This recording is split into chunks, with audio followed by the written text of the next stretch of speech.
Jokowi akan evaluasi PON 21 Aceh, Sumatera Utara. Gempa guncang Bandung dan Garut, rumah dan sekolah rusak. Pansus Haji akan panggil paksa Menak jika mangkir pemanggilan ketiga. Kecelakaan beruntun bus dan truk di Bali.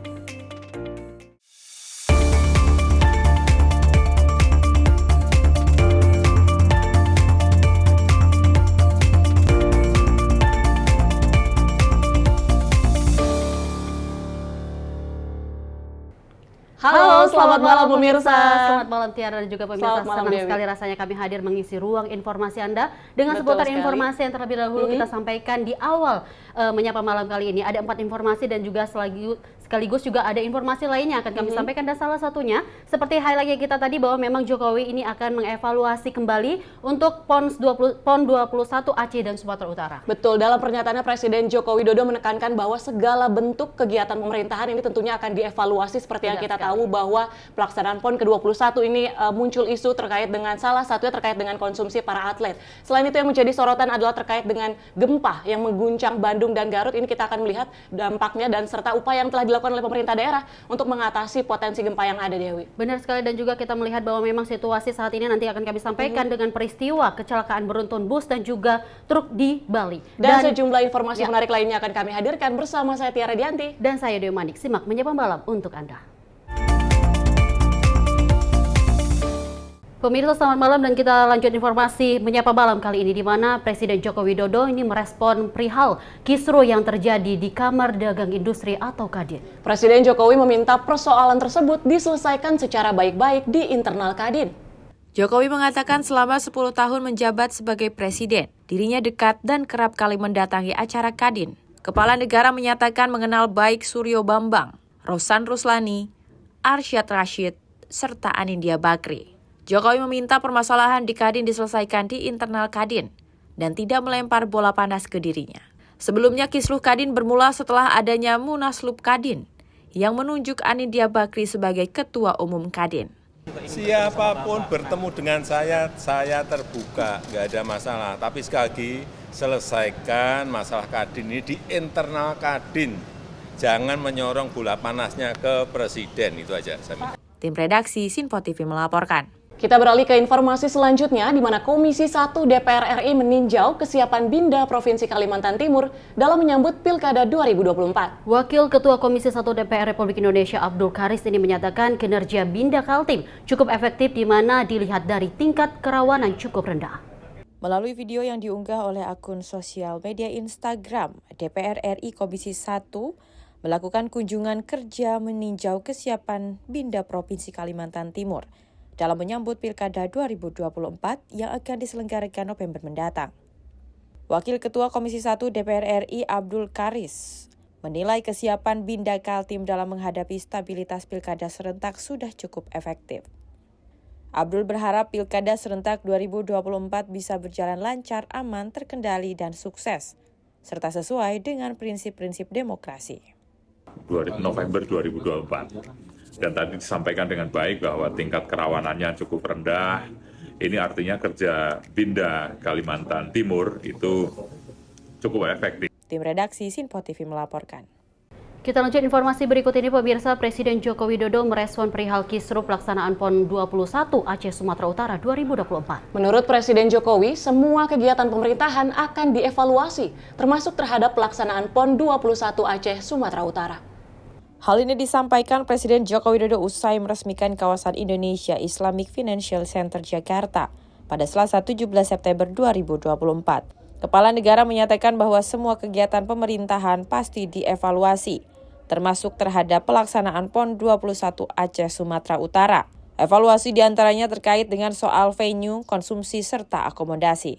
Sebelumnya, kisruh pelaksanaan PON 21 Aceh Sumut diantaranya perihal penyediaan makanan bagi kontingen. Semua yang berkaitan dengan kegiatan-kegiatan pemerintah selalu dievaluasi. Kalau ada koreksi, ya dikoreksi untuk perbaikan-perbaikan ke depan. Saya kira dalam event besar pasti ada koreksi, pasti ada perbaikan, pasti. Baik masalah venue, baik masalah konsumsi, baik masalah akomodasi, semuanya pasti ada yang perlu kita perbaiki, perlu kita koreksi. Hingga masalah pertandingan. Tim redaksi Sinpo TV melaporkan. Kita beralih ke informasi selanjutnya, di mana gempa bumi berkekuatan magnitudo 5 yang berpusat di Kabupaten Bandung, Jawa Barat pada 18 September Rabu pagi, merusak sejumlah rumah dan sekolah di Kabupaten Garut. Dalam video yang terlihat getaran bumi tersebut ini sempat membuat kaget sejumlah warga yang sedang beraktivitas. Gempa bumi berkekuatan magnitudo 5,0 yang terjadi di Kabupaten Bandung juga dirasakan oleh masyarakat Kabupaten Garut. Berdasarkan data sementara, terdapat 4 unit rumah yang rusak tersebar di beberapa desa. Tak hanya itu, sejumlah bangunan sekolah mengalami rusak dan jumlah kerusakan kemungkinan besar bisa bertambah. Dalam video yang direkam salah satu warga hingga viral di media sosial, tampak sejumlah bangunan mengalami kerusakan di bagian dinding tembok dan atap roboh. Tak hanya itu, dalam kejadian siswa-siswi berlarian mengevakuasi diri ke lokasi yang aman. Kapolsek Pasirwangi Ibtu Wahyono Aji mengatakan, dalam kejadian tersebut dipastikan tidak ada korban jiwa maupun luka karena guru pengajar mengarahkan siswa untuk keluar dari dalam ruangan. Kepala Pelaksana BPBD Garut AA Anwar Saipullah sampaikan terdapat 4 untuk rumah warga di Kecamatan Pasirwangi yang mengalami kerusakan. BMKG mencatat gempa terjadi di kedalaman 10 km dan memastikan gempa bumi tersebut tidak menimbulkan potensi tsunami. Tak hanya itu, BMKG meminta agar warga tetap waspada terhadap potensi gempa susulan. Tim redaksi Sinpo TV melaporkan. Informasi berikut ini, Sekretariat Jenderal DPR Republik Indonesia Indar Iskandar ini berkomitmen mewujudkan lingkungan kerja bebas narkoba bersama dengan Badan Narkotika Nasional. Hal ini dilakukan agar seluruh pegawai Setjen DPR RI dapat menjaga integritas dan kualitas kerja ke depannya. Sekretariat Jenderal DPR RI bekerjasama dengan Badan Narkotika Nasional menggelar sosialisasi bebas narkoba di Gedung Nusantara Senayan, Jakarta pada Selasa 17 September 2024. Acara ini merupakan bagian dari upaya menginformasikan bahaya narkoba di lingkungan Setjen DPR. Sekretariat Jenderal DPR RI Indra Iskandar menyatakan bahwa sosialisasi juga berupaya untuk menjauhkan penyalahgunaan narkoba dari lingkungan Setjen DPR. Salah satunya melakukan tes urin bagi seluruh pegawai. Lebih lanjut, Indra menegaskan bahwa langkah ini adalah komitmen Setjen DPR untuk menjaga integritas dan kualitas kerja para pegawai. Pihaknya akan terus melakukan diseminasi informasi mengenai bahaya narkotika kepada seluruh pegawai di lingkungan Setjen DPR. Acara ini merupakan di samping pertama sosialisasi tentang bahaya narkoba dari bekerjasama dengan BNN, Sekretariat Jenderal DPR. Yang kedua juga sekaligus dilakukan tes urin bagi seluruh pegawai. Kita lakukan bertahap 2 hari ya karena banyak sekali. Hari ini untuk ASN, besok untuk TSP akan dilakukan. Jadi ini adalah satu bentuk komitmen dari Sekretariat Jenderal DPR untuk memastikan setiap orang yang bekerja, setiap orang yang beraktivitas di lingkungan Sekretariat Jenderal DPR dan lingkungannya itu bebas narkoba. Ini kan tahap awal adalah kita lakukan sosialisasi ya, kemudian juga pemeriksaan urin gitu ya. Tapi ke depan kita akan secara intensif juga melakukan diseminasi berbagai hal, efek dari bahayanya narkoba, narkotika dan sejenisnya ya. Itu akan kita lakukan diseminasi terus, sosialisasi terus kepada pegawai sehingga kita harus pastikan satu ketika nanti di lingkungan kompleks parlemen, khususnya Sekretariat Jenderal DPR, benar-benar semua clear, bebas dari narkoba. Dari Jakarta, tim redaksi Sinpo TV melaporkan. Informasi selanjutnya, Presiden Joko Widodo buka suara perihal isu pembukaan keran ekspor pasir laut yang sudah 20 tahun lebih dilarang. Dan juga Presiden Joko Widodo ini menekankan perizinan ekspor tersebut untuk hasil sedimentasi di laut, bukan pasir laut. Hal ini disampaikan Presiden Joko Widodo usai meresmikan kawasan Indonesia Islamic Financial Center Jakarta pada Selasa 17 September 2024. Presiden Jokowi membantah membuka keran ekspor pasir laut sebab yang diizinkan ekspornya adalah sedimen. Kepala negara menekankan perizinan ekspor tersebut untuk hasil sedimentasi di laut, bukan pasir laut. Presiden Jokowi pun meminta untuk memahami beda hasil sedimentasi laut dengan pasir laut. Sekali lagi, itu bukan pasir laut ya, yang dibuka itu adalah sedimen. Sedimen yang mengganggu alur jalannya kapal. Sekali lagi bukan, nanti kalau diterjemahkan pasir beda loh ya, sedimen itu beda. Meskipun wujudnya juga pasir sedimen, tapi sedimen. Coba dibaca di situ, sedimen. Tim redaksi Sinpo TV melaporkan. Sesaat lagi kami akan menghadirkan informasi terkait dengan Menparekraf yang menghadiri acara untuk bertemu komunitas Palembang. Tetaplah di Menyapa Malam.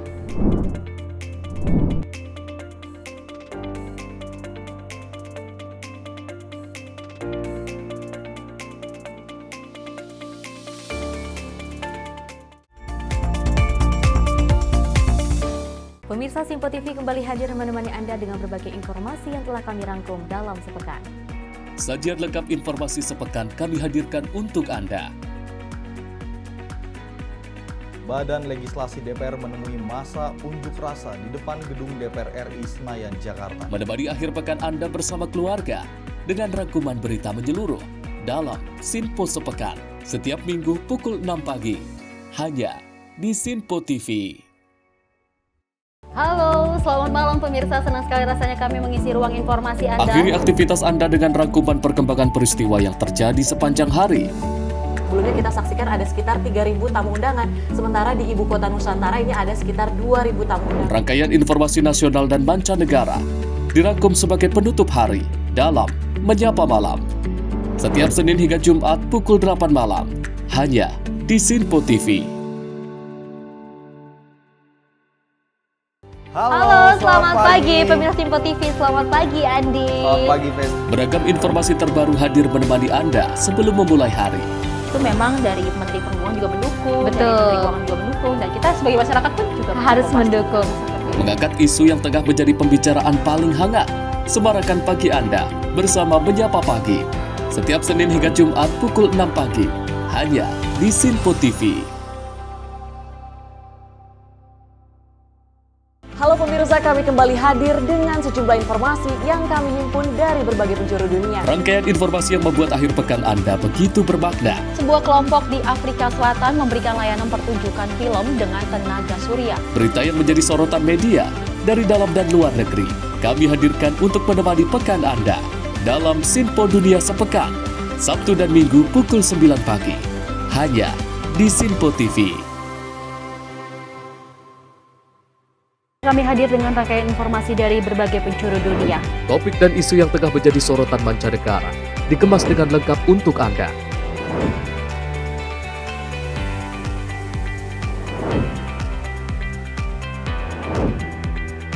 Peristiwa penting yang terjadi dari berbagai belahan dunia ini hadir dalam Sinpo Dunia setiap Senin hingga Jumat pukul 7:30 malam hanya di Sinpo TV.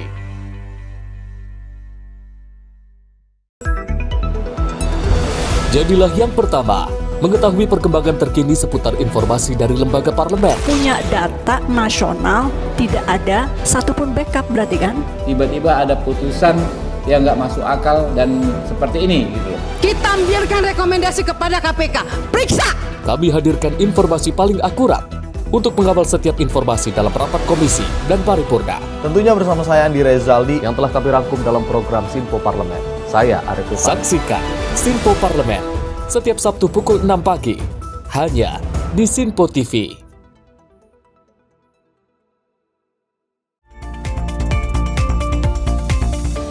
Anda masih menyaksikan Menyapa Malam. Informasi kami lanjutkan terkait dengan Menteri Pariwisata dan Ekonomi Kreatif Sandiaga Salahuddin Uno mengajak komunitas pelaku parekraf Palembang, Sumatera Selatan untuk ikut memajukan sektor parekraf daerah. Sandiaga juga menilai selama ini komunitas masih kurang banyak dilibatkan dalam upaya pengembangan potensi sektor parekraf. Oleh karena itu, ia mengingatkan kepada pemerintah daerah dalam hal ini, pemerintah Provinsi Sumatera Selatan dan pemerintah Kota Palembang, untuk senantiasa merangkul komunitas dalam menggarap setiap potensi parekraf yang ada. Selain itu, kehadiran komunitas juga penting untuk menjaga bahkan memperkuat pertumbuhan sektor pariwisata dan ekonomi kreatif yang banyak ditopang oleh UMKM. UMKM berkontribusi sebesar 97% ke penciptaan lapangan kerja di Indonesia. CEO PR Indonesia, Asmono Wikan, mengatakan Palembang adalah kota yang kaya akan sejarah, sehingga hal ini patut dikembangkan oleh komunitas parekraf Palembang. Palembang juga dikenal dengan keindahan alam karena menawarkan pemandangan Sungai Musi bagi wisatawan yang datang berkunjung. Acara ini juga dihadiri Kepala Biro Komunikasi Kemenparekraf. Gusti Ayu Dewi, dan Direktur Poltepar Palembang, Iwan Riyadi. Turut hadir PLT Kepala Dinas Kebudayaan dan Pariwisata Provinsi Sumsel, Panji Cahyanto. Tim redaksi Sinpo TV melaporkan. Menteri Lingkungan Hidup dan Kehutanan Siti Nurbaya ini memberikan penghargaan kepada Wali Kota Banjarbaru atas kepemimpinannya yang peduli dengan lingkungan. Siti Nurbaya berharap bahwa kepala daerah ini mampu untuk menuntaskan segala perkara lingkungan hidup di daerahnya masing-masing. Kementerian Lingkungan Hidup dan Kehutanan LHK menganugerahkan penghargaan Green Leadership Nirwasita Tantra kepada Wali Kota Banjarbaru Muhammad Aditya Mufti. Ini merupakan penghargaan tertinggi dari Kementerian LHK kepada kepala daerah atas kepedulian dan berhasil memperbaiki kualitas lingkungan hidup di daerahnya. Piala penghargaan itu diserahkan langsung oleh Menteri LHK, Siti Nurbaya. Dalam penghargaan ini menunjukkan bahwa sebagai pemimpin harus berwawasan lingkungan, bersemangat, dan proaktif serta penuh inisiatif dan kreatif terhadap kepentingan orang banyak dan juga alam semesta. Apresiasi yang diberikan Kementerian LHK diharapkan semakin memacu kinerja para kepala daerah ke depannya, agar persoalan lingkungan dapat terselesaikan dengan aksi tepat dan nyata. Dari Jakarta, tim redaksi Sinpo TV melaporkan.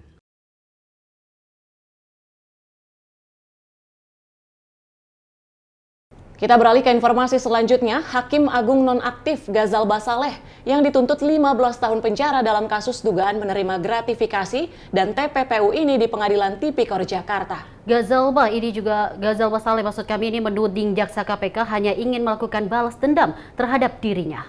Hakim Agung nonaktif Ghazal Basaleh dituntut 15 tahun penjara terkait dugaan menerima gratifikasi dan TPPU. Ghazal menuding jaksa KPK hanya ingin melakukan balas dendam terhadap dirinya. Ghazal membacakan sendiri pleidoinya saat sidang pembacaan pleidoi di Pengadilan Tipikor Jakarta pada Selasa 17 September ini. Pledoi ini diberi judul Pemaksaan Pengakuan dan Rekayasa Penyidikan bermuara pada tuntutan pidana penjara 15 tahun. Ghazal juga menyinggung kasus pertamanya diadili pada tanggal 20 Juli tahun 2023 di Pengadilan Tipikor Bandung. Putusan kasus itu menyatakan Ghazal tidak bersalah melakukan korupsi dan bebas dari tuntutan jaksa KPK. Ghazal juga membandingkan tuntutan jaksa penuntut umum KPK pada kasus gratifikasi lainnya. Baginya tuntutan 15 tahun penjara oleh JPU KPK ini sudah di luar nalar. Di samping itu juga KPK juga dengan sengaja menampilkan foto hingga chat pribadinya di persidangan untuk mempermalukannya. Padahal tidak ada kaitannya dengan dakwaan JPU KPK terkait dugaan gratifikasi dan TPPU. Mengenai foto, video, dan teks chat yang diperlihatkan oleh penuntut umum di persidangan, banyak yang saya tidak tahu dan tidak ingat karena foto, video, dan teks chat tersebut diambil dari HP milik orang lain, bukan dari HP saya. Padahal HP saya disita berdasarkan BAP penyitaan tanggal 21 November 2003.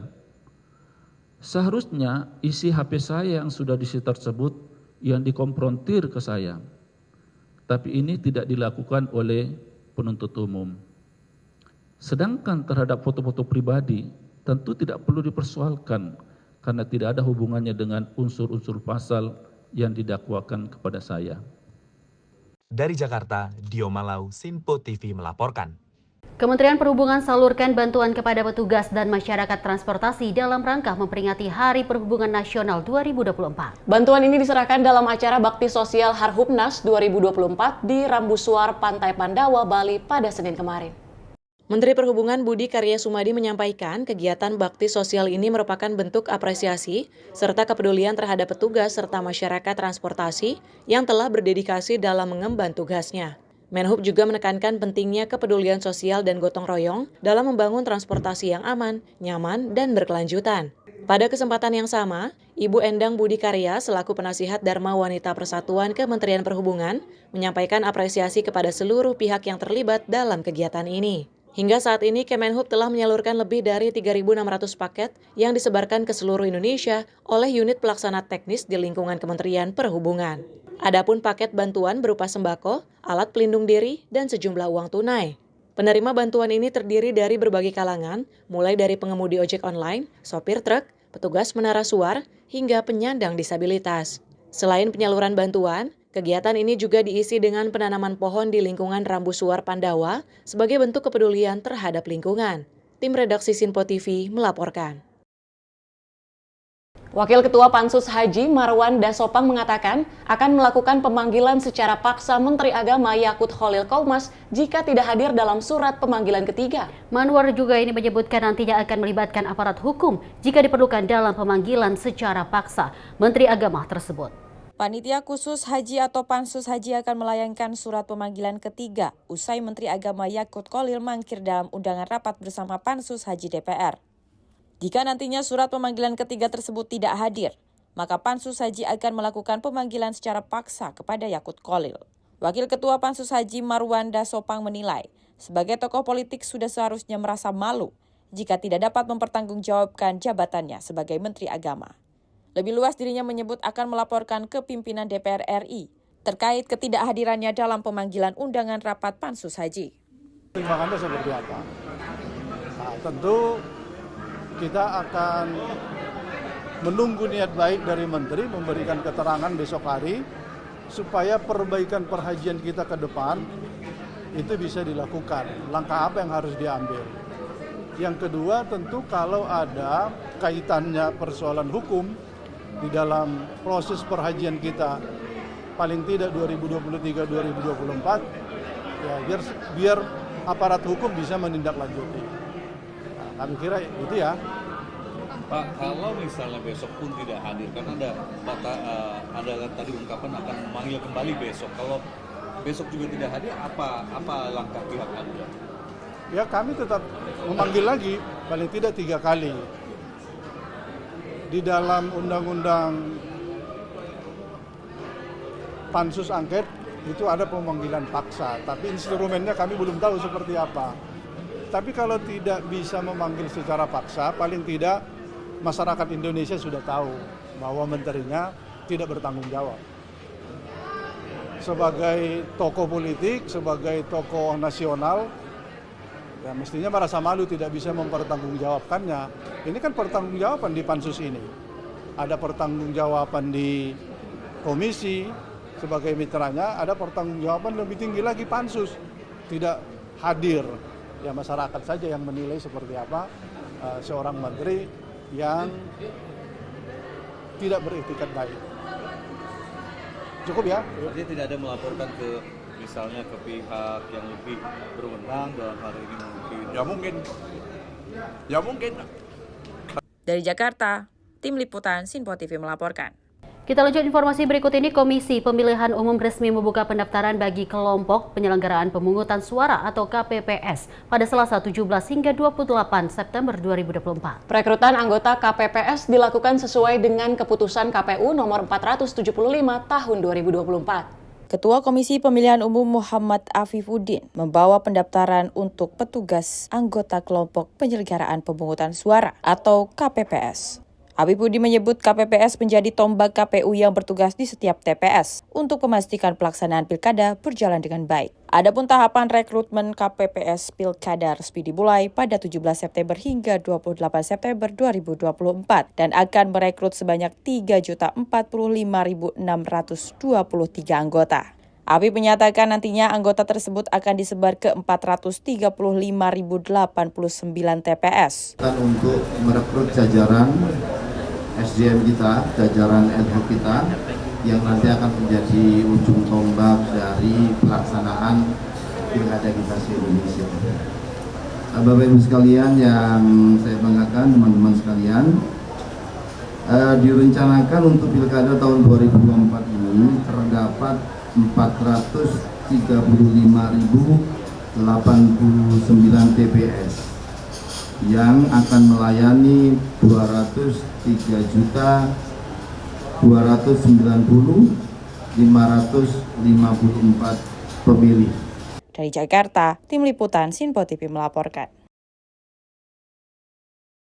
Kita beralih ke informasi selanjutnya. Menparekraf Sandiaga Uno menerima aspirasi pelaku UMKM Kota Palembang melalui workshop Kelana Nusantara. Dalam kesempatan tersebut, Sandi juga menyampaikan harapan pelaku UMKM ini agar program pemerintah yang membantu UMKM dapat dilanjutkan di pemerintahan selanjutnya.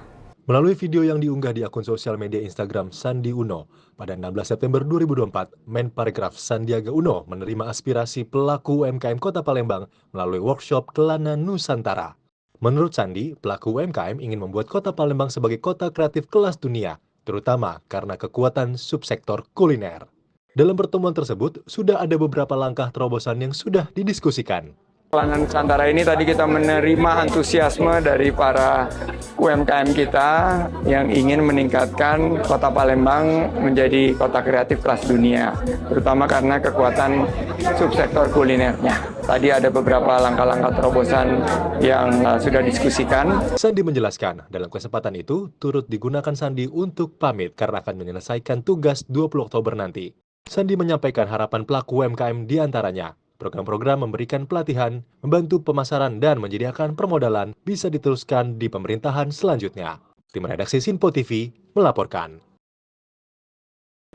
Dalam tayangan sebelumnya bahwa Menparekraf Sandiaga Uno ini kemudian bertemu dengan pelaku UMKM lagi-lagi untuk menampung berbagai aspirasi dan juga berharap bahwa program-program yang sudah dijalankan di pemerintahan pada eranya Presiden Jokowi dan juga Ma'ruf ini bisa berjalan nanti dilanjutkan di pemerintahan Prabowo Gibran, Dewi. Benar sekali Tiara, dan kita lagi berdoa untuk pelaku UMKM ini dapat segera berkembang lebih pesat lagi, terutama untuk Indonesia sendiri. Karena harapan dari pelaku UMKM ini dapat program pemerintah ini untuk membantu UMKM sendiri. Betul sekali. Dan informasi lainnya pemirsa akan kami sampaikan, namun tetaplah bersama kami dalam Menyapa Malam Sinpo TV.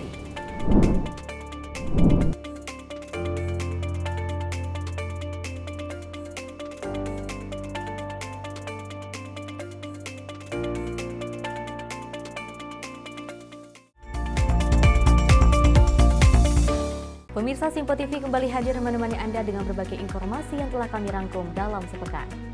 Sajian lengkap informasi sepekan kami hadirkan untuk Anda. Badan Legislasi DPR menemui masa unjuk rasa di depan gedung DPR RI Senayan, Jakarta. Menemani akhir pekan Anda bersama keluarga dengan rangkuman berita menyeluruh dalam Sinpo Sepekan setiap minggu pukul 6 pagi hanya di Sinpo TV. Halo, selamat malam pemirsa. Senang sekali rasanya kami mengisi ruang informasi Anda. Akhiri aktivitas Anda dengan rangkuman perkembangan peristiwa yang terjadi sepanjang hari. Sebelumnya kita saksikan ada sekitar 3.000 tamu undangan, sementara di Ibu Kota Nusantara ini ada sekitar 2.000 tamu undangan. Rangkaian informasi nasional dan mancanegara dirangkum sebagai penutup hari dalam Menyapa Malam. Setiap Senin hingga Jumat pukul 8 malam, hanya di Sinpo TV. Halo, selamat pagi pemirsa Sinpo TV. Selamat pagi Andi. Selamat pagi, Fen. Beragam informasi terbaru hadir menemani Anda sebelum memulai hari. Itu memang dari Menteri Perhubungan juga mendukung, Betul. dari Menteri Keuangan juga mendukung, dan kita sebagai masyarakat pun juga Harus mendukung. Mengangkat isu yang tengah menjadi pembicaraan paling hangat. Semarakan pagi Anda bersama Menyapa Pagi. Setiap Senin hingga Jumat pukul 6 pagi, hanya di Sinpo TV. Halo pemirsa, kami kembali hadir dengan sejumlah informasi yang kami himpun dari berbagai penjuru dunia. Rangkaian informasi yang membuat akhir pekan Anda begitu bermakna. Sebuah kelompok di Afrika Selatan memberikan layanan pertunjukan film dengan tenaga surya. Berita yang menjadi sorotan media dari dalam dan luar negeri, kami hadirkan untuk menemani pekan Anda dalam Sinpo Dunia Sepekan, Sabtu dan Minggu pukul 9 pagi, hanya di Sinpo TV. Kami hadir dengan rangkaian informasi dari berbagai penjuru dunia. Topik dan isu yang tengah menjadi sorotan mancanegara dikemas dengan lengkap untuk Anda.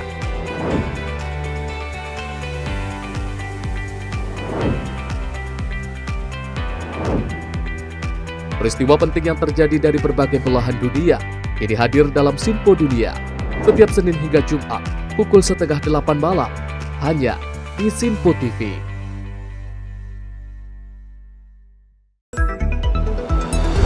Jadilah yang pertama mengetahui perkembangan terkini seputar informasi dari lembaga parlemen. Punya data nasional, tidak ada satupun backup berarti kan?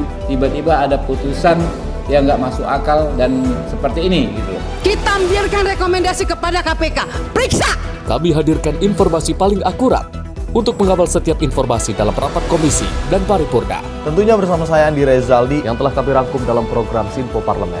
Saya Arif Rifani. Saksikan Sinpo Parlemen setiap Sabtu pukul 6 pagi hanya di Sinpo TV.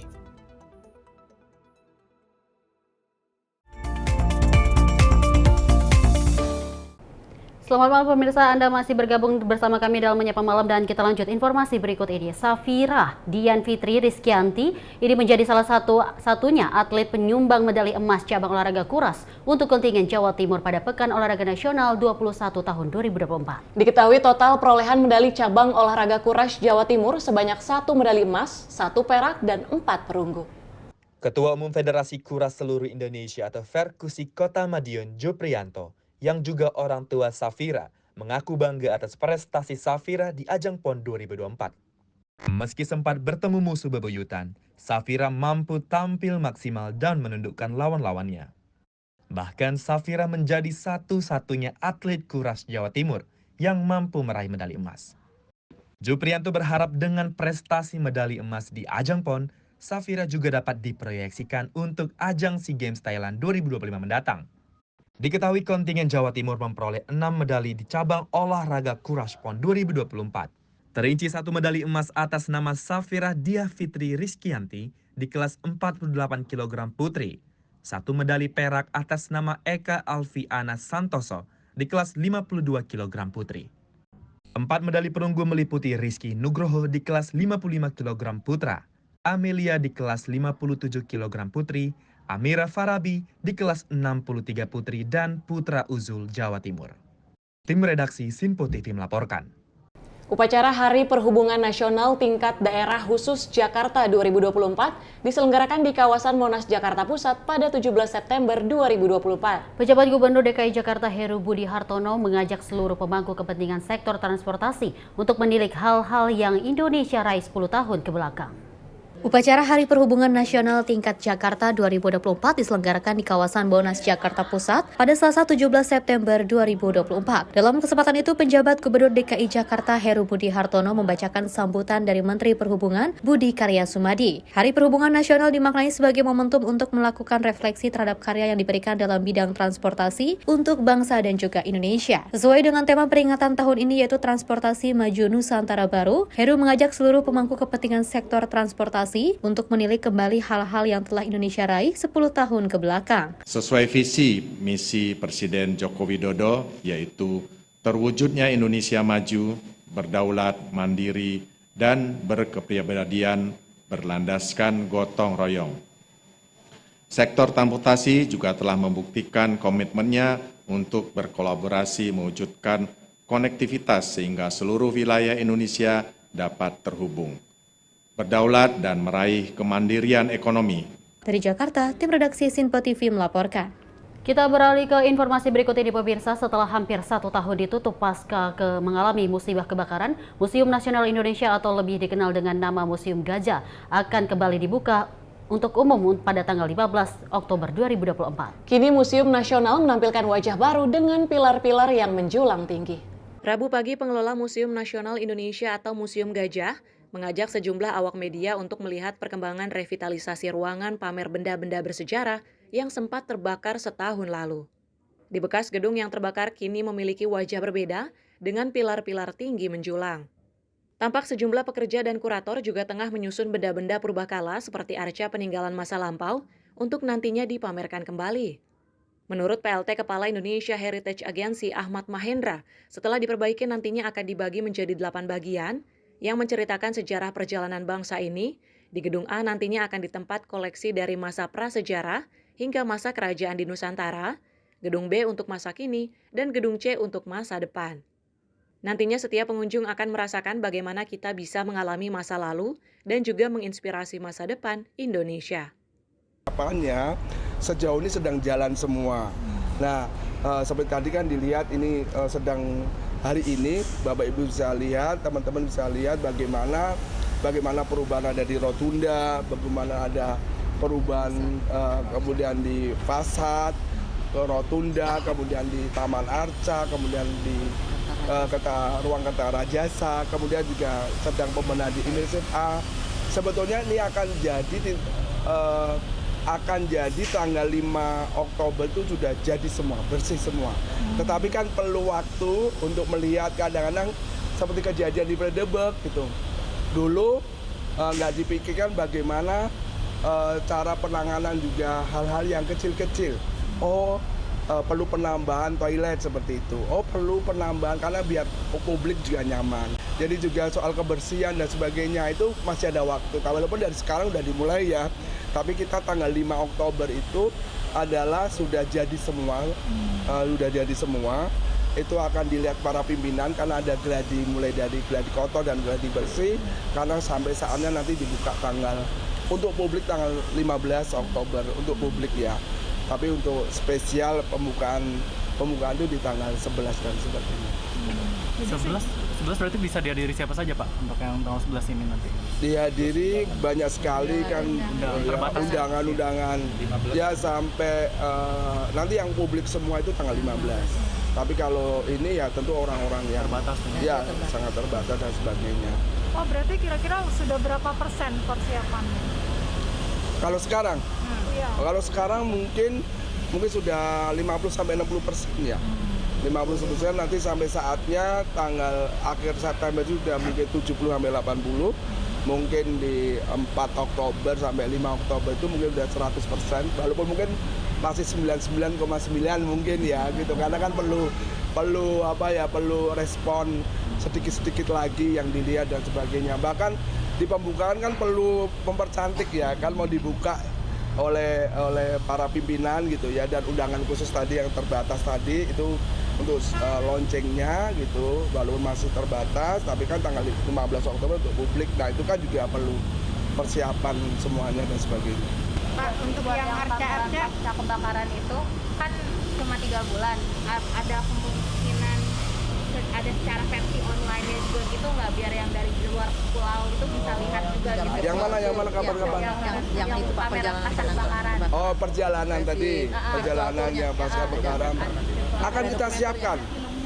Jadi selain online nanti kan entah ada di mediatornya akan kita siapkan, karena ini kan biar juga menarik perhatiannya semua pihak gitu kan. Tadi soal pembelajaran tadi, kalau khusus soal insiden tadi ya, soal pembelajaran tentu medianya juga tentu akan kita siapkan.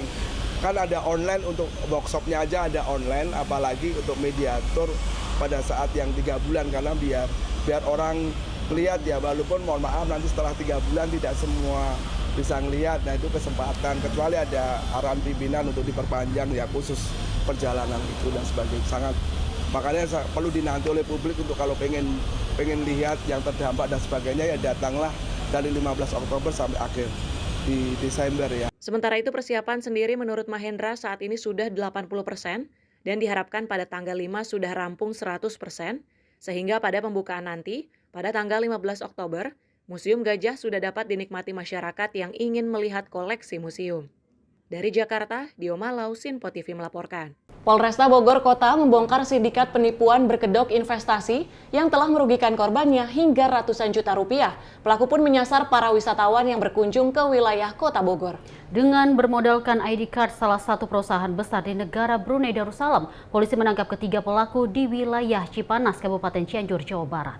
3 pelaku penipuan sejumlah wisatawan di Kota Bogor ditangkap Satuan Reskrim Polresta Bogor Kota. 3 pelaku berinisial HR, SPW hingga MF ditangkap di wilayah Cipanas, Kabupaten Cianjur, Jawa Barat. Terungkapnya kasus ini setelah polisi mendapati laporan dari salah seorang korbannya, ia juga seorang wisatawan saat sedang berlibur di Kota Bogor. Korban didatangi oleh ketiga pelaku dengan berdalih datang dari negara Brunei Darussalam. Saat itu pelaku meminta ditemani untuk berkeliling di Kota Bogor. Saat di perjalanan, korban diajak untuk berinvestasi suatu bisnis hingga korban tergiur.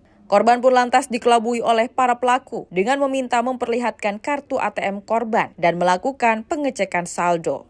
Setelah korban terbujuk rayu pelaku tanpa korban sadari, pelaku menukar kartu ATM korban dengan kartu ATM lainnya yang serupa milik pelaku. Dari tangan pelaku, polisi mengamankan barang bukti ratusan kartu ATM berbagai jenis, hingga ID card salah satu perusahaan besar di Brunei Darussalam. Melaksanakan press release terkait dengan tindak pidana penipuan, penipuan sebagai masuk dalam pasal 378 KUHP dengan ancaman hukuman 4 tahun penjara. Rekan-rekan sekalian, bahwa modus operandi yang dilakukan oleh tersangka ini berjumlah total tersangka ada 4 orang, dengan 3 orang tersangka yang sudah kita tangkap, kita amankan, kita tahan, dan 1 DPO yang perannya adalah sebagai penampung dana. Ketiga pelaku tersebut diketahui sudah tinggal di Kota Bogor sejak 8 bulan terakhir. Bahkan selama tinggal di Bogor, para pelaku berhasil menipu para korbannya dengan meraup uang sebesar ratusan juta rupiah. Atas perbuatannya, pelaku dijerat dengan pasal 378 tentang penipuan dengan ancaman paling lama 4 tahun penjara. Dari Kota Bogor, Sultoni, Sinpo TV melaporkan.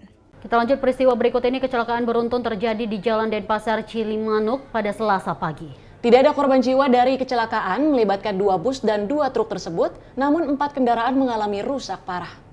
Kecelakaan beruntun terjadi di Jalan Raya Pelumpang Semper, Jakarta Utara pada Rabu siang. Dalam video amatir yang beredar terlihat 1 unit truk BBM terlibat dalam kecelakaan maut tersebut dan 1 unit mobil box serta angkutan umum. Belum diketahui kronologi dan penyebab atas kejadian tersebut. Namun akibat kecelakaan maut itu, korban jiwa dipastikan lebih dari 1 orang. Kecelakaan juga menyebabkan lalu lintas di depan Gapura STM Walang, Jakarta Utara ini mengalami kemacetan total hingga Jalan Pelumpang. Tim redaksi Sinpo TV melaporkan. Puluhan geng motor bersenjata tajam kelewang kembali membuat onar di kawasan Jalan Selambo, Desa Amplas, Deli Serdang pada Senin siang. Dan juga aksi brutal geng motor merusak 7 unit kendaraan angkot yang beroperasi di Jalan Selambo. Terlihat kaca-kaca mobil yang dipecahkan dan para penumpang angkot pun mendapatkan ancaman.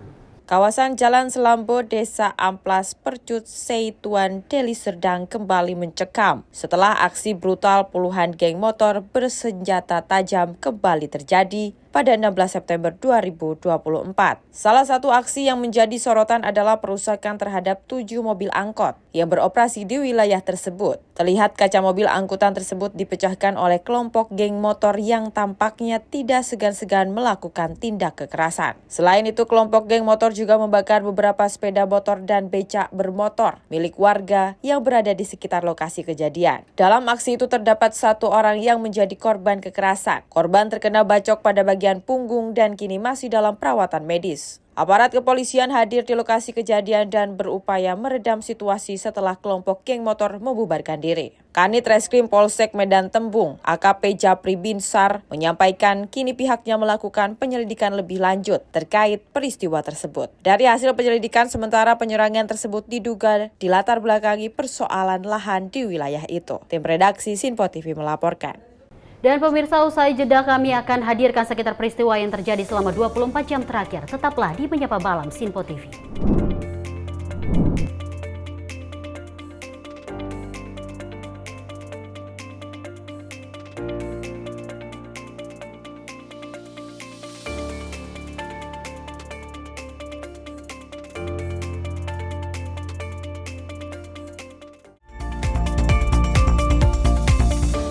Pemirsa, Sinpo TV kembali hadir menemani Anda dengan berbagai informasi yang telah kami rangkum dalam sepekan. Sajian lengkap informasi sepekan kami hadirkan untuk Anda. Badan Legislasi DPR menemui masa unjuk rasa di depan gedung DPR RI Senayan, Jakarta. Menemani akhir pekan Anda bersama keluarga dengan rangkuman berita menyeluruh dalam Sinpo Sepekan setiap minggu pukul 6 pagi hanya di Sinpo TV. Halo, selamat malam pemirsa. Senang sekali rasanya kami mengisi ruang informasi Anda. Akhiri aktivitas Anda dengan rangkuman perkembangan peristiwa yang terjadi sepanjang hari. Sebelumnya kita saksikan ada sekitar 3.000 tamu undangan, sementara di Ibu Kota Nusantara ini ada sekitar 2.000 tamu undangan. Rangkaian informasi nasional dan mancanegara dirangkum sebagai penutup hari dalam Menyapa Malam.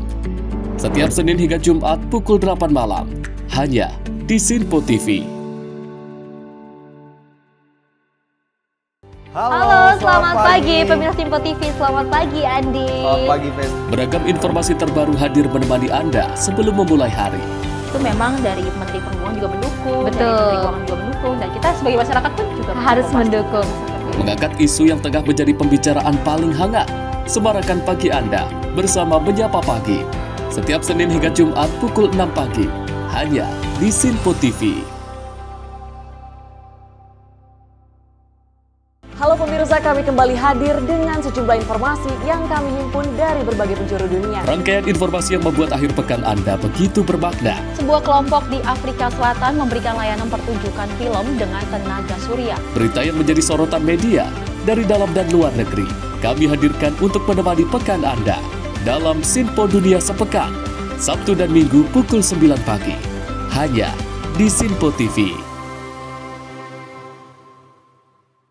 Kami hadir dengan rangkaian informasi dari berbagai penjuru dunia. Topik dan isu yang tengah menjadi sorotan mancanegara dikemas dengan lengkap untuk Anda.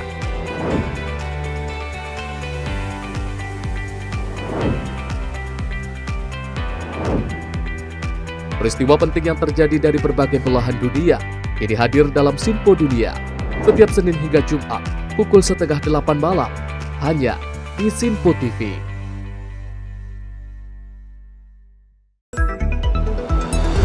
Jadilah yang pertama mengetahui perkembangan terkini seputar informasi dari lembaga parlemen. Punya data nasional, tidak ada satupun backup berarti kan?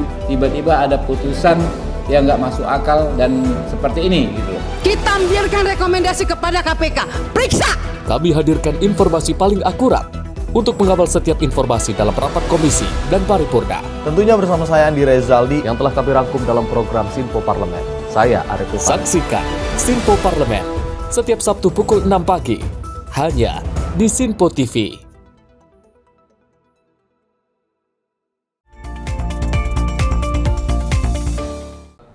Anda masih menyaksikan Menyapa Malam. Informasi kami lanjutkan terkait dengan video perkelahian antar pelajar yang diduga dilakukan di toilet salah satu sekolah di kawasan Kebayoran Lama, Jakarta Selatan beredar luas. Siswa yang terbukti terlibat terlibat telah mendapatkan saksi. Selain mediasi, sekolah juga telah melakukan skorsing ke 8 siswa yang terlibat perkelahian.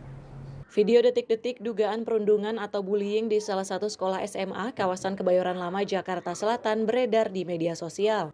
Dalam video tersebut, memperlihatkan rombongan belasan siswa tampak masuk ke dalam toilet sekolah secara bersama-sama. Terlihat satu siswa sedang berkelahi dengan siswa lain, sementara beberapa siswa lainnya hanya menyaksikan perkelahian tersebut. Menurut kuasa hukum keluarga korban, Sunan Kalijaga, korban berinisial RE 16 tahun, sudah alami perundungan bentuk verbal dan terkadang fisik ringan sejak akhir Januari 2024. Dari kasus tersebut, Kepala Humas Polres Metro Jakarta Selatan, AKP Nurmadewi menyebut 4 pelaku berasal dari kelas 12. Mereka adalah KE, L, C, dan K. Polisi juga telah memeriksa 18 orang saksi, korban, terlapor, dokter visum, dan juga guru. Pihak sekolah menyatakan siswa yang terbukti terlibat telah mendapat sanksi. Kuasa hukum sekolah Otto Hasibuan membantah tidak ada perundungan. Sekolah juga telah melakukan skorsing ke 8 siswa yang terlibat perkelahian, termasuk mediasi juga dilakukan. Tim redaksi Simpo TV melaporkan. Kita lanjut informasi berikut ini. Akibat dentuman keras dari sistem suara yang berada di depan rumah dalam acara hiburan lokal, sebuah plafon rumah milik warga mengalami kerusakan. Beruntung tidak ada korban jiwa atau cedera dalam insiden tersebut, namun kerusakan pada properti menjadi masalah utama. Insiden ini menjadi sorotan setelah video yang menunjukkan detik-detik ambruknya plafon tersebut beredar di media sosial. Sebuah rumah milik warga di Jabung, Malang mengalami kerusakan diduga akibat dentuman keras dari sound horeg yang berada di depan rumah tersebut pada 14 September Sabtu lalu. Dalam video yang beredar terlihat sejumlah warga berusaha menahan plafon yang mulai ambruk, namun usaha mereka tampak gagal. Insiden ini bermula saat sebuah sound horeg, sejenis sistem suara besar yang sering digunakan dalam acara hiburan lokal, diparkir di depan rumah warga tersebut. Sedang menunggu giliran untuk tampil dalam sebuah acara di daerah itu, dentuman keras dari sound horeg tampaknya menghasilkan getaran yang cukup kuat, yang akhirnya mempengaruhi struktur plafon rumah di sekitarnya. Akibat ambruknya plafon rumah tersebut mengalami kerusakan. Beruntung tidak ada korban jiwa atau cedera dalam insiden tersebut, namun kerusakan pada properti menjadi masalah utama. Tim redaksi Simpo TV melaporkan. Tawuran antar geng kelompok remaja di kawasan Cengkareng, Jakarta Barat menelan korban. Satu remaja dari salah satu kelompok geng tersebut terkena luka bacok sabetan senjata tajam di bagian wajah hingga harus dilarikan ke rumah sakit untuk mendapatkan pertolongan medis. Satu orang remaja pelaku pembacokan tersebut juga akhirnya berhasil ditangkap petugas kepolisian sektor Cengkareng. MA usia 19 tahun, pelaku pembacokan terhadap korban inisial MR usia 17 tahun, tak bisa berbuat banyak saat dihadirkan petugas dalam gelar perkara di Mapolsek Cengkareng. Tersangka sebelumnya ditangkap saat sedang bersembunyi di salah satu rumah kerabatnya. Kapolsek Cengkareng, Kompol Stanley Soselisa menjelaskan, sebelum tawuran terjadi, kedua kelompok tersebut sebelumnya melakukan janjian di platform media sosial dan bersepakat melakukan tawuran di lokasi yang ditentukan, yakni di Jalan Utama 3 Cengkareng, Jakarta Barat. Dua kelompok tersebut mengatasnamakan diri mereka geng Sumur Bor dan geng Bulak Tembok Cengbar. Setelah bertemu di lokasi yang disepakati, disinilah terjadi tawuran antar dua geng tersebut, di mana saat itu antara korban dan pelaku yang sama-sama mempersenjatai diri mereka dengan senjata tajam terlibat duel, sampai akhirnya salah satu dari mereka terkapar akibat terkena luka senjata tajam di bagian wajah, hingga korban harus dilarikan ke RSUD Cengkareng untuk mendapatkan pertolongan medis. Untuk itu, pihak kepolisian mengimbau kepada seluruh orang tua dan para pendidik di sekolah untuk lebih waspada dalam mengawasi anak-anak mereka dan peserta didik, agar tidak terlibat dalam aksi tawuran antar geng yang marak terjadi belakangan ini. Jam 3 waktu Indonesia Barat, korban bersama para saksi tengah berkumpul dan nongkrong di kawasan warung tenda Persakis Kalideres pada jam 3.15 WIB. Di kawasan Persaki, mereka bertemu dengan kelompok remaja Gang Masjid atau Gamis Sumur Bor yang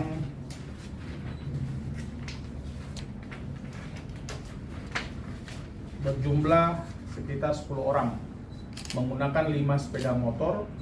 Selanjutnya mereka bersepakat mencari atau bertemu kelompok lawan, yakni remaja Bulak Tembok RW 06 Cengkareng Barat, dan mereka pun beriringan menggunakan sepeda motor menuju ke lokasi. Sementara itu dari tangan pelaku, polisi menyita barang bukti 6 bilah senjata tajam dengan rincian jenis celurit dan corbek panjang, pakaian, sepeda motor, serta 2 buah gawai yang mereka gunakan untuk janjian tawuran via medsos. Atas perbuatannya, pelaku dijebloskan ke jeruji besi Polsek Cengkareng dengan sangkaan pasal 80 ayat 2 Undang-Undang RI Nomor 35 Tahun 2014 tentang kekerasan terhadap anak yang mengakibatkan luka berat dengan ancaman pidana selama 5 tahun penjara. Dari Jakarta, kontributor Sinpo TV melaporkan.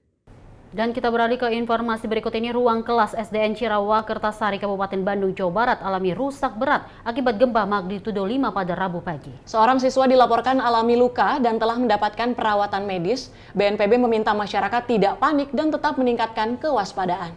Dalam video yang viral di media sosial terekam sejumlah siswa berhamburan keluar ruang kelas. Suara tangis begitu terdengar. Atap di sejumlah ruang kelas tampak rubuh. Tembok juga mengalami rusak parah.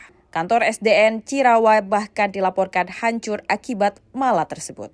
Pada saat terjadinya gempa bumi, ruang kelas mereka tiba-tiba hancur, membuat murid panik berhamburan menyelamatkan diri keluar ruangan kelas. Beruntungnya para guru dan para orang tua murid yang kebetulan sedang menunggu mereka belajar ada di ruang sekitar sekolah dapat menenangkan para murid. Diketahui salah satu murid SDN Cirawa tersebut mengalami luka akibat tertimpa oleh reruntuhan plafon dan atap bangunan. Beruntungnya tidak ada korban jiwa, namun siswa yang mengalami luka sudah mendapatkan penanganan medis. Dalam rekaman video terlihat genting bangunan sekolah ambruk, terlihat ruang kelas dan ruang kantor guru hancur. Sementara plafon ruang kelas ambruk terlihat miring dan tembok pembatas ruangan kelas ambruk. Hingga kini pihak kepala sekolah hingga petugas sudah tiba di lokasi untuk melakukan penanganan bagi para terdampak.